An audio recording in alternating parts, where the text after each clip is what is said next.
Hello there, welcome back to Going to Ground with me, Andrew Rumsey. I thought I'd post from the middle of the day today because I'm in one of my favourite spots in Wiltshire, right in the middle of Salisbury Plain in the village of Chitterne.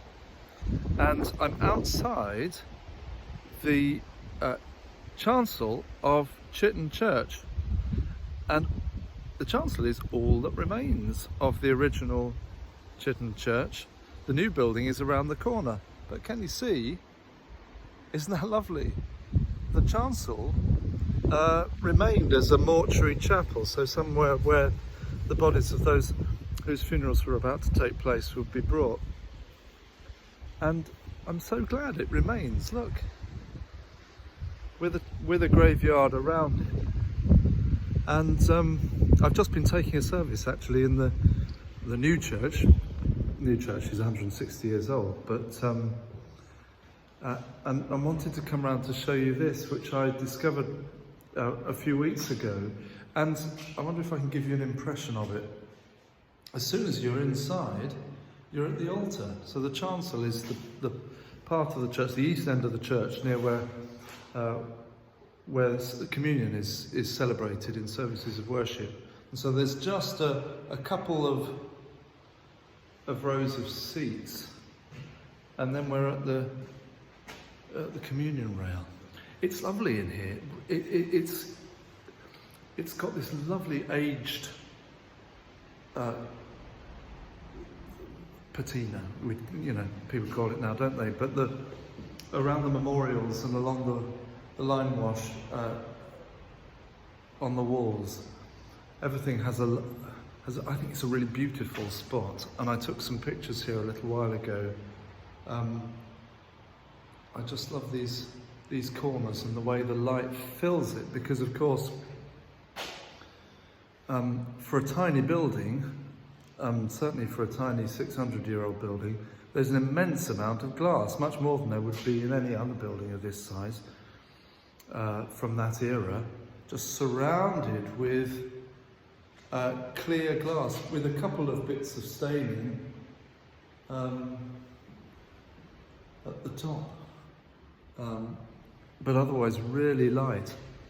It's a beautiful spot. There's a lovely, as there often is in churches, a lovely little guide to the church, but in slightly incomprehensible architectural description. I'll read you only a sentence or two.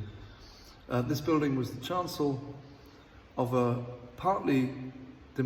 church partly demolished in the 1860s and is now a mortuary chapel. It dates from circa 1450. The construction is of limestone and flint checkers, tiled roof with alternate bands of plain or beaver tiles and coped verges. It has a chamfered plinth. Did you spot the chamfered plinth? It's actually quite hard to say that. More than once, certainly. It's really lovely.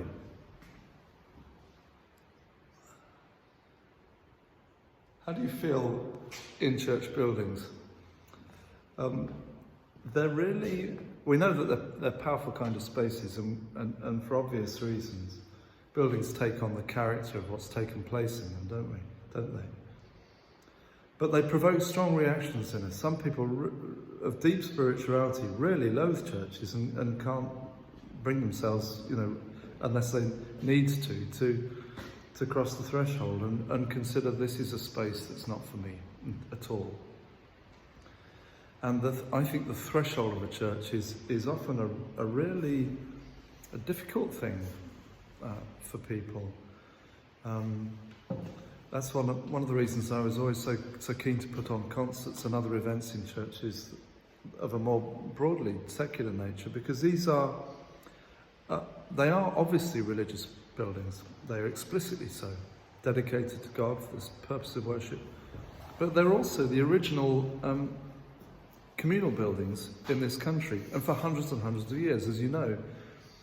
Church halls and village halls were really the Victorians started those because they felt that there should be a separation between sacred space and secular space. But before that, everything needed to take place took place in the church. And there wasn't such a sharp division between secular and sacred, which I love that. I mean, I think that's exactly how it should be.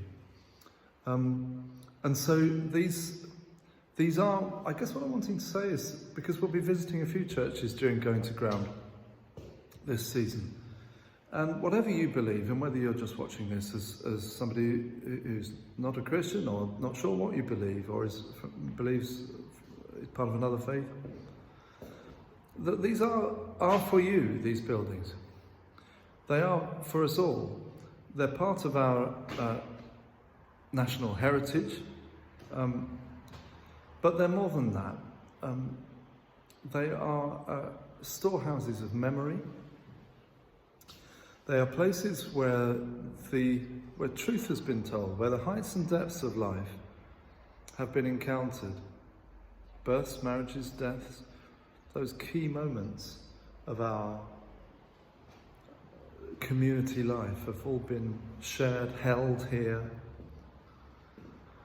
Deep griefs expressed, great joys expressed. I mean, they literally soak up the memory and the story of a place. They are ours. They are yours.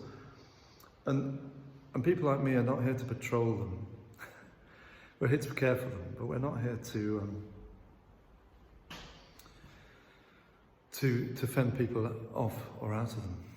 They are unique spaces, and I've recently taken on responsibility for championing them, really, in the national scene for the Church of England, and I'm really privileged and honoured to do that. So there will be a bit more about church buildings in this season. But for now, right in the middle of Salisbury Plain, it's a joy to take a couple of minutes after a busy morning's meeting of stillness and reflection in Chitterne Old Chancel. And wherever you are right now, I pray that there would be a little pool of stillness possible for you this day. And I look forward to speaking with you again tomorrow. God bless you as you go to ground.